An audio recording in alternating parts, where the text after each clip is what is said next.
Hi, I'm Jayalakshmi, special educator and a behavior therapist. போன வீடியோவில் நான் என்ன சொல்லியிருந்தேன் அப்படின்னா அசஸ்மெண்ட்னா என்ன, அந்த அசஸ்மெண்ட் வந்து ஹவு இம்பார்ட்டண்ட் இட் இஸ் அப்படின்னு நான் சொல்லியிருந்தேன்.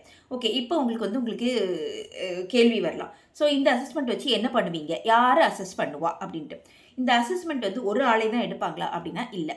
ஸோ யாரெல்லாம் எடுப்பாங்க அப்படின்னா ட்ரெயின்டு ப்ரொஃபஷனல்ஸ். லைக் ஃபஸ்ட்டு வந்து கிளினிக்கல் சைக்காலஜிஸ்ட் தான் ஃபஸ்ட்டு எடுப்பார் அசஸ்மெண்ட்டை.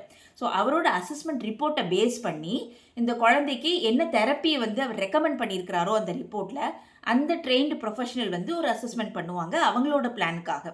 இப்போது ஃபார் எக்ஸாம்பிள் புரிகிற மாதிரி சொல்கிறேனே, இப்போ வந்து இந்த ரிப்போர்ட்டில் clinical psychology suppose for example ஒரு குழந்தைக்கு வந்து ஒரு எஜுகேஷ்னல் கன்சர்ன்ஸ் இருக்குது, அதில் எஜுகேஷனில் சேலஞ்சஸ் இருக்குது அப்படின்னு சொன்னால் ஸ்பெஷல் எஜுகேட்டர் சப்போர்ட் தேவைப்படும். ஸோ ஸ்பெஷல் எஜுகேட்டர்கிட்ட வந்தாங்க அப்படின்னா ஸ்பெஷல் எஜுகேட்டர் ஒரு அசஸ்மெண்ட் எடுப்பாங்க. அந்த குழந்தையோட லேர்னிங் லெவல் வந்து எப்படி எந்த அளவில் இருக்குது, எங்கேருந்து நம்ம ஸ்டார்ட் பண்ணணும் அப்படிங்கிற மாதிரி. சப்போஸ் ஸ்பீச் கன்சர்ன்ஸ் இருந்தது அப்படின்னா அந்த குழந்தையோட ஸ்பீச் கம்யூனிகேஷன் ஸ்கில் வந்து எந்த லெவலில் இருக்குது, ஏஜ் அப்ராப்ரியேட்டாக இருக்கா, whether she is able to do இந்தந்த ஏஜில் இவ்வளோ இது பேசணும்னு இருக்கு இல்லையா, அதில் அந்த மைல் ஸ்டோன்ஸ் எல்லாமே அது வந்து இருக்கா இல்லையா அப்படிங்கிறது வந்து அசஸ் பண்ணுவாங்க.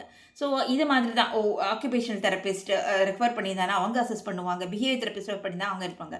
இந்த அசஸ்மெண்ட் வந்து இந்த மாதிரியான ஒரு கிளாரிட்டி கொடுக்கறது தான் அசஸ்மெண்ட். ஓகேயா?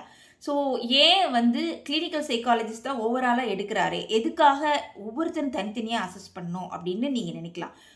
எப்படி வந்து ஒரு கார்டியாலஜிஸ்ட், ஒரு ஹார்ட் ஸ்பெஷலிஸ்ட் வந்து இந்த சர்ஜரி தவிர மற்ற சர்ஜரி வந்து அவர் பண்ண முடியாது இல்லையா, அதை மாதிரியே தான் இதுவும். ஸோ இந்த கிளினிக்கல் சைக்காலஜிஸ்ட் இந்த குழந்தைக்கு இந்த கன்சர்ன்ஸ் இருக்குது அப்படின்னு ரெக்கமெண்ட் தான் பண்ணுவார். இதெல்லாம் அசஸ் பண்ணி இந்த மாதிரி இது இஷ்யூஸ் இருக்குதுன்னு சொல்லிட்டு. பட் அதை பேஸ் பண்ணி பிளானிங் பண்ணுறது, அதை எக்ஸிக்யூட் பண்ணி அந்த குழந்தையை ப்ராக்ரஸ் பண்ண வைக்கிறது அந்தந்த தெரபிஸ்டோட வேலை. ஓகேயா? So this is how the assessment works. இப்படி ஒரு கிளாரிட்டி வந்து அசஸ்மெண்ட் கொடுக்கும். அப்படி இல்லை அப்படின்னா என்னோட குழந்தைக்கு ஸ்பீச் இஷ்யூஸ் இருக்குது, நேராக நான் ஸ்பீச் தெரபிஸ்ட்டை கொண்டு போய் போடுறேன், இதில் ஓவரால் கிராஸ் மோட்டார் ஸ்கில்ஸில் வந்து ஃபைன் மோட்டார் ஸ்கில்ஸில் வந்து ப்ராப்ளம் இருக்குது, சென்சரி இஷ்யூஸ் இருக்குது, நான் கொண்டு போய் ஆக்குபேஷனல் தெரப்பியை போடுறேன் அப்படின்னு சொல்லி போடலாம். ஆனால் ஒரு குழந்தைக்கு என்னென்ன தெரப்பி தேவை அப்படிங்கிறத கரெக்டாக அசஸ் பண்ணி இது சொல்கிறது வந்து இந்த அசஸ்மெண்ட் தான்.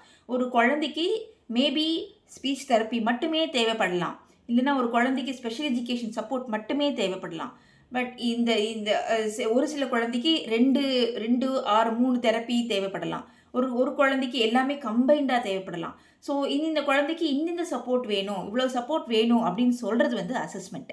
அதனால தான் assessment places the role. So this assessment brings இந்த மாதிரி கிளாரிட்டி கொடுக்குது. This clarity helps to choose the right support. Next வீடியோவில் ஐ வில் டெல் யூ இந்த தெரப்பி வந்து எப்படி பண்ணுறாங்க, என்னென்ன இதெல்லாம் இஷ்யூஸ்லாம் அட்ரஸ் பண்ணுறாங்க அப்படிங்கிறது ஓரளவுக்கு நான் எக்ஸ்பிளைன் பண்ணுறேன். இந்த வீடியோ உங்களுக்கு யூஸ்ஃபுல்லாக இருக்குது அப்படின்னு நீங்கள் நினச்சிங்க அப்படின்னா please subscribe my channel. Thank you.